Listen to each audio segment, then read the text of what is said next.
So hello guys, स्वागत है आप सभी का एक बार फिर से मेरे इस चैनल सुपर नर्ड में। तो जैसा कि तुम लोगों को पता ही है कि एक्स-मैन मार्वल कॉमिक्स की मोस्ट वेल रिटन टीम निकल के आती है, जिसके अंदर हमने काफ़ी सारे इंपॉर्टेंट कैरेक्टर्स देखे हैं, जिनमें ही से काफ़ी सारे ओमेगा लेवल म्यूटेंट्स भी निकल के आते हैं जो काफ़ी ज़्यादा पावरफुल हैं। और इनमें से काफ़ी सारे ओवर पावर्ड म्यूटेंट्स ऐसे भी हैं जिनके बारे में काफ़ी सारे लोग नहीं जानते हैं, जो काफ़ी ज़्यादा अंडररेटेड है। और आज की इस वीडियो में अपन उन्हीं में से कुछ को डिस्कस करेंगे। आज की इस वीडियो में मैं कह सकता हूँ कि 10 ऐसे ही ओवर पावर्ड म्यूटेंट्स के बारे में बात करने वाला हूँ, जिनके बारे में हो सकता है तुम्हें से काफ़ी सारे लोग नहीं जानते हो। सो ये वीडियो सच में काफ़ी ज़्यादा इंटरेस्टिंग होने वाली है। So without wasting any more time, चलिए शुरू कर लेते हैं आज के इस अमेजिंग वीडियो को। Number 10, monarch. सो मोनार्क यानी कि बेसिकली जेमी ब्रोडैक फैमिली का एल्डेस्ट सन रहता है, यानी कि वो हमें कैप्टन ब्रिटेन के बड़े भाई के तौर पे देखने को मिलता है, जहाँ उसके लाइफ में सीरीज़ ऑफ इंसिडेंट्स होते हैं जिसकी वजह से ही उसके साथ काफ़ी सारी चीज़ें हमें देखने को मिलती हैं थ्रू आउट डिफरेंट स्टोरीज़।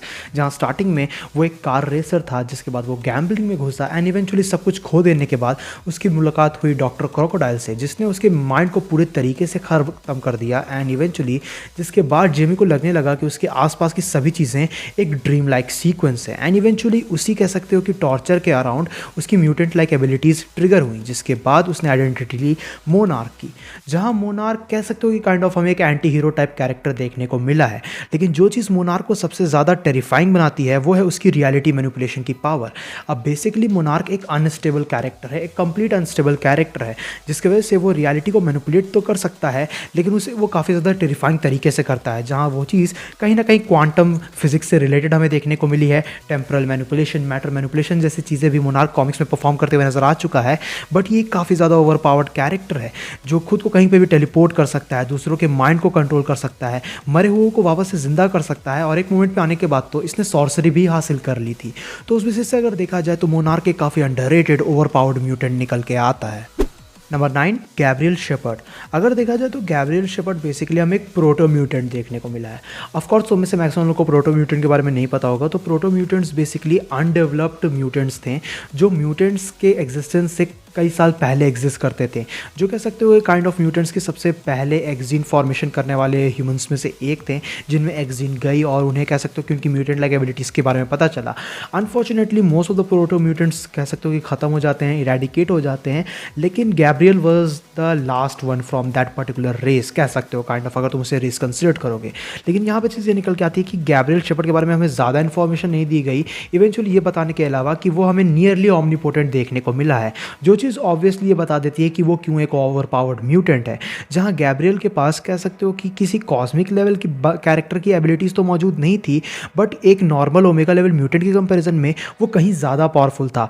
मतलब वो इंस्टेंटली खुद को कहीं पे भी टेलीपोर्ट कर सकता था, वो दूसरों की बातें सुन सकता था, किसी भी म्यूटेंट को ट्रैक कर सकता था, वो इमॉर्टल था, वो मर बिल्कुल भी नहीं सकता था, वो किसी भी चीज़ को मैनिपुलेट कर सकता था, किसी भी तरीके की एनर्जी हो, किसी भी तरीके का मैटर हो।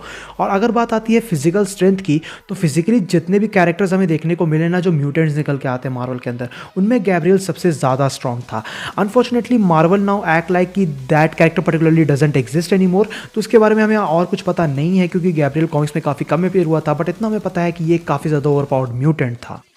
Number 8, mister M. तो मिस्टर एम यानी कि एप्सिलॉन मर्केटर हमें कह सकते हो कि काफ़ी यूनिक म्यूटेंट के तौर पे देखने को मिला है, जिसकी आइडेंटिटी हमेशा से सीक्रेट ही रही है और उसके बारे में किसी दूसरे म्यूटेंट को कभी पता नहीं चला। जहाँ उसकी म्यूटेंट एबिलिटीज़, जो उसकी म्यूटेंट पावर्स थी, वो काफ़ी पहले ही मैनिफेस्ट हो गई थी। जहाँ एक मोमेंट पे उसने एक्सीडेंटली एक बच्चे को मार दिया था जान से, जो उसके कज़न को बुली कर रहा था। इवेंचुअली उसी वजह से उसके कह सकते हो कि उसके पेरेंट्स के साथ रहने के लिए उसे एक दूसरी जगह भेज दिया गया। एंड इवेंचुअली वहाँ जाने के बाद उसने अपनी पावर्स को और अच्छे तरीके से मैनिफेस्ट किया एंड ये डिसाइड किया कि वो कभी भी पब्लिक के सामने नहीं आएगा। इवेंचुअली वो मैटर को मैनिपुलेट कर सकता था। जहाँ मिस्टर एम की जो एबिलिटी है वो ये निकल के आती है कि वो अनलिमिटेड अमाउंट में ट्रांसम्यूटेशनल पावर पोसेस करता है। किसी भी चीज़ के मॉलिक्यूलर स्ट्रक्चर को बेसिकली वो चेंज कर सकता है एक सिंपल टच के साथ, यानी कि वो जिस भी चीज़ को टच करेगा उसके मॉलिक्यूलर स्ट्रक्चर को वो चेंज कर सकता है, kind of simple to reality warping. और उस बेसिस से अगर देखा जाए तो वो एयर और फायर को भी मैनिपुलेट कर सकता था। उसके पास हीलिंग एबिलिटीज़ भी मौजूद थी और एक हद तक वो लाइफ को क्रिएट करते हुए भी हमें कॉमिक्स में दिख चुका है, जहाँ वो इंसेक्ट्स और प्लांट्स को क्रिएट कर सकता है। इन सब के ऊपर से जो चीज़ सबसे ज़्यादा इंटरेस्टिंग निकल के आती है मिस्टर एम के कैरेक्टर को लेकर, वो ये है कि मार्वल कॉमिक्स के अंदर जितने भी इवेंट्स हुए हैं बड़े बड़े, भले म्यूटेंट्स को लेके हों या फिर एवेंजर्स को लेके हों, उन कह सकते हो कि बड़े बड़े इवेंट्स के दौरान मिस्टर एम प्रेजेंट था, लेकिन उसने खुद की आइडेंटिटी वो सीक्रेट रहा, वो कभी भी बाहर नहीं आया, वो कभी भी एक्शन में हमें देखने को नहीं मिला, क्योंकि वो जानता था कि उसकी पावर्स बहुत ही ज़्यादा डेंजरस हैं लोगों के लिए। इवन तो मिस्टर एम हमें सबसे पावरफुल म्यूटेंट देखने को नहीं मिला है, बट वो काफ़ी ज़्यादा ओवर पावर्ड निकल के आता है। Number 7, Quentin क्वायर।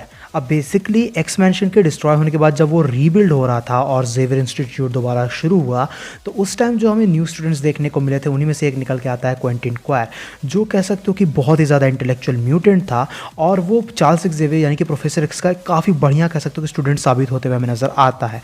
जहाँ इवेंचुअली क्वेंटिन के कैरेक्टर पर ज़्यादा फोकस नहीं किया गया अनटिल रिसेंटली, जिसकी वजह से उसकी एबिलिटीज़ के ऊपर हमें फुल फ्लेज्ड आंसर देखने को नहीं मिला है। ऑल्दो हमें ये पता है कि कॉमिक्स में से एक ओमेगा लेवल म्यूटेंट और एक ओमेगा लेवल टेलीपैथ बताया गया है जिसकी सायोनिक एबिलिटीज़ हाईएस्ट ऑर्डर में क्लेम की जाती है। इवेंचुअली इसकी मोस्ट ऑफ दी एबिलिटीज़ हमें प्रोफेसर एक्स से सिमिलर ही देखने को मिली है, जैसे कि माइंड कंट्रोल करना, मेंटल पैरालिसिस जनरेट करना, telepathic illusion, telepathic cloak, telepathic tracking वगैरह वगैरह, मेंटल मैनिपुलेशन, ये सभी चीज़ें बेसिकली क्वेंटिन क्वायर परफॉर्म कर सकता है। लेकिन इन सब के अलावा इसकी ये सभी एबिलिटीज़ हमें बहुत ही ज़्यादा एपिक किस्म की देखने को मिली है और रिसेंटली कॉमिक्स में इसने कुछ नई एबिलिटीज़ भी कह सकते हो कि परफॉर्म करके दिखाई, अनलॉक करके दिखाई, जैसे कि ये एस्ट्रल प्रोजेक्शन भी परफॉर्म कर सकता है, बहुत ही हेवी फोर्स फील्ड्स क्रिएट कर सकता है और ऐसे ही काफ़ी सारी चीज़ें इसके इंटेलिजेंस के साथ जब मर्ज होते हुए हमें नजर आती हैं तो वो चीज़ क्वेंटिन क्वायर को एक काफ़ी ज़्यादा over powered omega level mutant दिखाती है जिसके बारे में काफ़ी सारे लोग नहीं जानते हैं। Number 6, elixir. तो एलिक्सर यानी कि जॉश फॉली एक्चुअली में हमें रीवर्स का पार्ट देखने को मिला था स्टार्टिंग में, जो एक एंटी म्यूटेंट ग्रुप रहता है जो म्यूटेंट से हेट करते हैं, बट इवेंचुअली जॉश को खुद ही ये नहीं पता रहता है कि वो भी एक म्यूटेंट है। जब एक बार उसका एक पार्टनर इंजर्ड हो जाता है तो उसको जब वो हेल्प करने की कोशिश करता है उसी टाइम उसकी म्यूटेंट एबिलिटीज़ ट्रिगर हो जाती हैं एंड देन उसे पता चलता है कि उसके पास हीलिंग एबिलिटीज़ हैं, बट इवेंचुअली बच बचा के वो इन दी एंड जेवियर इंस्टीट्यूट पहुँच ही जाता है और उसके बाद वो एक्समैन का एक काफ़ी इंपॉर्टेंट कह सकते हो कि पार्ट बनते हुए नज़र आया है, जहां एलिक्सर को एक ओमेगा लेवल म्यूटेंट बताया गया है जिसकी हीलिंग एबिलिटीज़ बहुत ही ऑसम निकल के आती है। He is one of the best healer in the Marvel comics, but कोई इसके बारे में जनरली बात नहीं करता है। जहां अगर देखा जाए तो एलिक्सर बायोकाइनेसिस परफॉर्म कर सकता है, किसी भी चीज़ को हील कर सकता है, किसी को भी इंस्टेंट रीजनरेशन परफॉर्म कर सकता है। वो नियरली हमें वर्चुअली इमॉर्टल देखने को मिला है, वो लाइफ फोर्स को मैनिपुलेट कर सकता है, वो इंटरगैलेक्टिक वायरसेस तक को भी ट्रीट कर चुका है लोगों के बॉडी से, जो चीज़ एलिक्सर को एक कमाल का हीलर बनाती है। लेकिन वहीं से चीज़ ये भी निकल के आती है कि अब तो हमें ये भी देखने को मिला है कि एलिक्सर इतने लेवल पे कह सकते हो कि अपनी हीलिंग एबिलिटीज़ को इंक्रीज़ कर चुका है कि वो लिटरली मरो हुए को जिंदा कर सकता है, जहां उसकी अब हीलिंग एबिलिटीज़ लिटरली रिजरेक्शन पे आके शिफ्ट हो चुकी हैं, जिसकी वजह से अगर देखा जाए तो एलिक्सर एक काफ़ी पावरफुल म्यूटेंट है। Number 5, Matthew Malloy. अब ऐसा हो सकता है कि इससे पहले मैंने जितने कैरेक्टर्स डिस्कस किए उसके बारे में तुम में से किसी को भी ना पता हो, लेकिन मैथ्यू मलॉय का नाम तुम में से एक्चुअली कुछ लोगों ने तो सुना ही होगा।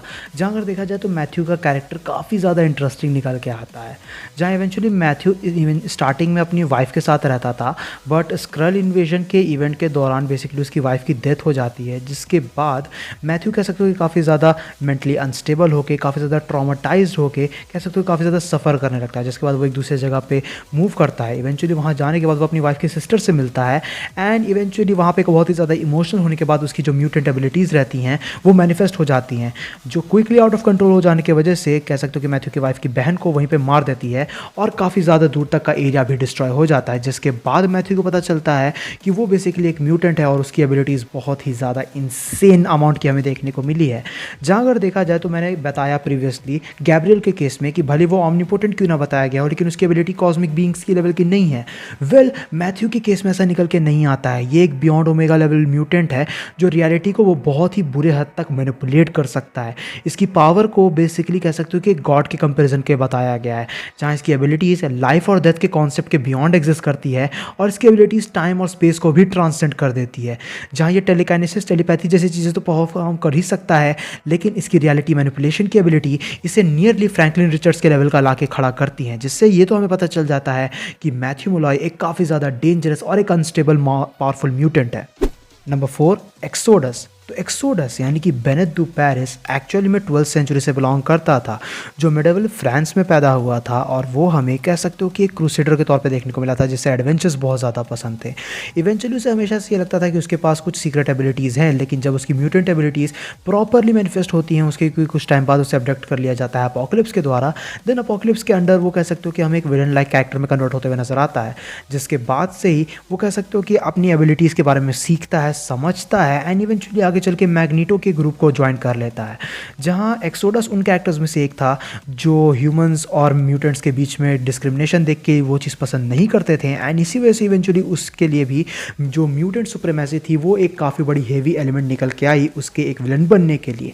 अब टू बी ऑनेस्ट, जब एक्सोडस पहले अपीयर होता था कॉमिक्स के अंदर, देन वो मैग्नीटो से काफ़ी ज़्यादा सिमिलर था, क्योंकि उसकी एबिलिटीज़ भी टेलीपैथिक एबिलिटीज़ वगैरह सिमिलर हमें देखने को मिली थी। That's why I never really cared about him.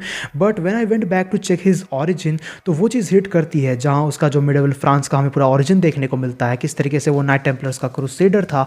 वो उसकी कैरेक्टर राइटिंग को काफ़ी ज़्यादा स्ट्रॉन्ग दिखाता है। एंड इवेंचुअली उसी बेसिस से अगर देखा जाए तो ये कैरेक्टर तो काफ़ी ज़्यादा इंटरेस्टिंग बन ही जाता है, लेकिन इसकी एबिलिटीज़ भी बहुत ही ज़्यादा इंसेन है, जहाँ इसकी टेलीपैथिक एबिलिटीज़ को नियरली प्रोफेसर एक्स के लेवल का बताया गया है, जिसकी वजह से वो काफ़ी सारी पावरफुल चीज़ें परफॉर्म कर सकता है। वो टेलीपैथिकली ही चीज़ों को वेपराइज कर सकता है, लोगों को वेपराइज कर सकता है, और वो काफ़ी ज़्यादा कैपेबल है। जिस बेसिस से अगर देखा जाए तो एक्सोडस भी हमें काफ़ी ओवर पावर्ड म्यूटेंट देखने को मिला है, जिसके बारे में काफ़ी सारे लोग नहीं जानते हैं या फिर अब तो भूल चुके हैं। Number 3, Legion. So basically David Haller हमें कह सकते हो कि प्रोफेसर एक्स का ही बेटा देखने को मिला है, जो बिलोंग करता है इजराइल से। बट फनी चीज़ यहाँ पे ये निकल के आती है कि प्रोफेसर एक्स को खुद नहीं पता रहता है कि उसका एक बेटा है जिसका नाम है डेविड। और उस बेसिस से अगर देखा जाए तो इसकी एबिलिटीज़ तब मैनिफेस्ट हुई थी जब इसके कह सकते हो कि घर पे एक टेररिस्ट अटैक होता है, जहाँ इसके स्टेप फादर की डेथ हो जाती है। एंड इवेंचुअली इसी वजह से उसके जो साइनिक एबिलिटीज़ हैं वो मैनिफेस्ट हो जाते हैं, जिसके बाद वो उन सभी लोगों को मार तो देता है, बट उनकी जो गिरीफ, उनकी जो सिंस हैं, उन्हें वो फील करने लगता है। टर्न आउट ये पता चलता है कि बेसिकली लीजन के अंदर वो उनकी सभी की पर्सनालिटीज़ आपस में अंदर आ जाती है, और वो उन सभी के माइंड को कह सकते हो कि अब खुद के अंदर ही जी रहा होता है, जो चीज़ उसको मेंटली पूरी तरीके से ब्रोक कर देती हैं। बट यही चीज़ लीजन को एक्सट्रीमली पावरफुल बना देती है, जहाँ उसकी एबिलिटी निकल के आती है पावर मैनिपुलेशन। वो स्टॉम्पेनियस अमाउंट में पावर को मैनिपुलेट कर सकता है, म्यूटेशन को खुद में चैनलाइज कर सकता है। इसके वजह से ही बेसिकली लीजन के अंदर हमने 1000 से भी ज़्यादा डिफरेंट पर्सनैलिटीज़ देखी हैं, और वो सभी पर्सनैलिटीज़ उसे डिफरेंट पावर देती है। जैसे जेक वेन की पर्सनालिटी उसे टेलीकिनेसिस की कह सकते हो कि एबिलिटी देती है, सैली की पर्सनालिटी उसे सुपर स्ट्रेंथ ग्रांट करती है, टाइम सिंह की पर्सनालिटी उसे मैनिपुलेट करने की एबिलिटी परफॉर्म करती है कि वो टाइम मैनिपुलेट कर सके। बट इन सभी चीज़ों में जो सबसे ज़्यादा फेमस है वो है पर्सनालिटी 005, यानी कि द लीजन की पर्सनालिटी, जहाँ अगर देखा जाए तो द लीजन को बेसिकली गॉड म्यूटेंट कहा गया है, जो किसी भी चीज़ को मैनिपुलेट कर सकता है। बेसिकली वो रियलिटी को वॉर्क कर सकता है, और इस चीज़ का अंदाज़ा तुम यही लगा सकते हो कि लीजन इतना ज़्यादा पावरफुल है कि उसने लिम्बो के एल्डर गॉड्स को मार रखा है, जिससे तुम्हें यह तो पता चल ही गया होगा कि लीजन एक बहुत ही ज़्यादा स्टूपिडली ओवर पावर्ड कह सकते हो कि बियॉन्ड ओमेगा लेवल म्यूटेंट निकल के आता है, जो कहीं ना कहीं एक पॉपुलर कैरेक्टर है, बट फिर भी काफ़ी ज़्यादा अंडररेटेड है जनरल ऑडियंस के बीच में। नंबर 2, नेड ग्रे। अब नेड ग्रे बिलोंग करता है एक डिफरेंट रियलिटी से, जहाँ बेसिकली नेड ग्रे हमें एक काफ़ी ज़्यादा पावरफुल म्यूटेंट देखने को मिला है, जिसे जेनेटिकली इंजीनियर किया गया था मिस्टर सिनिस्टर के द्वारा using the DNA of Cyclops and Jean Grey. But उसके साथ उसने मकरान क्रिस्टल का एक शार्ड भी ऐड कर दिया, जिसके वजह से नेड ग्रे स्टूपिडली ओवर पावर्ड बन गया। एंड इवेंचुअली इसी तरीके से वो अर्थ 616 में भी टेलीपोर्ट हो जाता है। जहाँ अगर इसकी एबिलिटीज़ की बात की जाए ना, तो इसकी एबिलिटीज़ की लिस्ट इतनी ज़्यादा लंबी है कि इसके ऊपर घंटों तक अपन बात कर सकते हैं। Basically most of the abilities net grey की हमें सायोनिक एबिलिटी से सिमिलर देखने को मिली है, जो चीज़ खुद उसे एक सायोनिक एंटिटी में कन्वर्ट कर देती है। वो एक मोमेंट पे एक जगह प्रेजेंट होने के बावजूद भी पास्ट, प्रेजेंट एंड फ्यूचर देख सकता है, और thousands of planes of existence को कंट्रोल कर सकता है टेलीपैथिकली। उसकी एबिलिटीज़ की कह सकते हो कि कोई भी लिमिट हमें देखने को मिली नहीं है। वो सायोनिक आर्मर क्रिएट कर सकता है, सायोनिक वेपन्स बना सकता है, एनर्जी को मैनिपुलेट कर सकता है, कह सकते हो कि किसी को भी रिजरेक्ट कर सकता है, प्लेन्स को अल्टर कर सकता है। टेलीपैथी, टेलीकाइनेसिस जैसी एबिलिटीज़ उसके लिए कुछ भी नहीं है। और उन सब मामले में अगर देखा जाए तो net grey one of the most undefeatable mutants में से एक निकल के आता है, जिसकी एबिलिटीज़ लिटरली ब्रोकन है। Number 1, Proteus. अब अगर तुम्हें प्रोटियस के बारे में नहीं पता है तो तुमने एटलीस्ट म्यूटेंट एक्स का नाम तो सुना ही होगा। तो प्रोटियस को ही कई जगह पे म्यूटेंट एक्स के नाम से भी रेफर किया जाता है, जहाँ केविन मैकटैरेट बेसिकली 2 एक्सपर्ट म्यूटेंट का बेटा रहता है, और उसके पास भी रियलिटी अल्टरनेशन की पावर रहती है, रियलिटी को वॉर करने की एबिलिटीज़ रहती है, जैसे इस लिस्ट में बाकी कैरेक्टर्स के पास रही हैं। बट चीज़ यहाँ पर ये निकल के आती है कि उसकी एबिलिटीज़ इतनी ज़्यादा एक्स्ट्रॉर्डिनरी थी कि उसकी बॉडी ही उसकी पावर से बर्न आउट हो जाती है, जिसकी वजह से उसे ये वीकनेस मिल जाती है कि वो अपने बॉडी में ज़्यादा टाइम तक नहीं रह सकता है। इवेंचुअली उसे डिफरेंट बॉडीज़ की ज़रूरत होती है, डिफरेंट होस्ट की ज़रूरत होती है। एंड जिस तरीके से वो अपने होस्ट को चेंज करता जाता है, वैसे ही उसकी एबिलिटीज़ और भी एक्स्ट्राऑर्डिनरी इंक्रीज़ होती जाती हैं, जहाँ वो भी सायोनिक लेवल पे रियलिटी को मैनिपुलेट कर सकता है, जिसकी वजह से उसे भी एक ओमेगा लेवल म्यूटेंट बताया गया है, जहाँ प्रोटियस कहीं पे भी खुद को टेलीपोर्ट कर सकता है। वो एक काफ़ी ज़्यादा पावरफुल टेलीपैथ है, वो एनर्जी की फॉर्मेशन कर सकता है आउट ऑफ नथिंग। साथ ही साथ वो किसी भी चीज़ के मॉलिक्यूलर स्ट्रक्चर को रिकंस्ट्रक्ट कर सकता है। पावर ऑगमेंटेशन जैसी एबिलिटीज़ भी उसके पास मौजूद हैं। बट इन सब के होने के बावजूद भी एक फ़नी वीकनेस हमें देखने को मिली है प्रोटियस के कैरेक्टर से रिलेटेड, कि वो मेटल के अगेंस्ट वल्नरेबल है। बट इवन दो अगर देखा जाए तो जब उसकी एबिलिटीज़ एक्स्ट्राऑर्डिनरी इंक्रीज हो जाती है तो उसे डिफीट करना भी नियरली इम्पॉसिबल निकल के आता है, जिसकी वजह से ये भी एक ओवर पावर्ड अंडररेटेड म्यूटेंट है। सो गाइज ये थी वीडियो कुछ ऐसे ओमेगा लेवल म्यूटेंट्स को लेके, ओवर पावर्ड म्यूटेंट्स को लेके, जिनके बारे में तुम्हें से काफ़ी सारे लोगों को शायद पता नहीं होगा। अब हो सकता है तुम में से कुछ लोग इस चीज़ को लेकर कंफ्यूज हो कि इनमें से काफ़ी सारे कैरेक्टर्स के पास रियलिटी अल्टरनेशन की एबिलिटी थी, लेकिन मैंने पहले भी कहा है कि हर किसी की एबिलिटीज़ जो रियलिटी मैनिपुलेशन निकल के आती है वो किसी कॉस्मिक एंटिटी की लेवल की नहीं है, unless and until it's a character like Matthew Malloy और नेट ग्रे और लीजन, जिनकी एबिलिटीज टाइम और स्पेस से बाउंडेड नहीं है। बाकी जो कैरेक्टर्स की रियलिटी मैनिपुलेशन की एबिलिटी निकल के आती है वो एक डोमेन के विद इन वर्क करती है, जहाँ वो एक पर्टिकुलर एरिया के ही विद इन अपनी रियलिटी मैनिपुलेशन की एबिलिटीज़ को परफॉर्म कर सकते हैं, बट फिर भी वो चीज़ उन्हें बहुत ही ज़्यादा स्टूपिडली ओवर पावर बनाती है बाकी म्यूटेंट्स के कंपैरिजन में। सो आई होप सो कि अगर तुम्हें वो कन्फ्यूजन हुआ हो तो अब वो चीज़ क्लियर हो गई होगी। बाकी अगर तुम्हें ये वीडियो अच्छी लगी तो इस वीडियो को अपना थम्स अप देना, अपने दोस्तों के साथ शेयर करना, चैनल पे कहीं से भी अगर नया हो तो चैनल को जरूर से सब्सक्राइब भी कर लेना। मैं मिलूंगा तुमसे ऐसी किसी नेक्स्ट वीडियो में। Till then bye, stay tuned, stay awesome.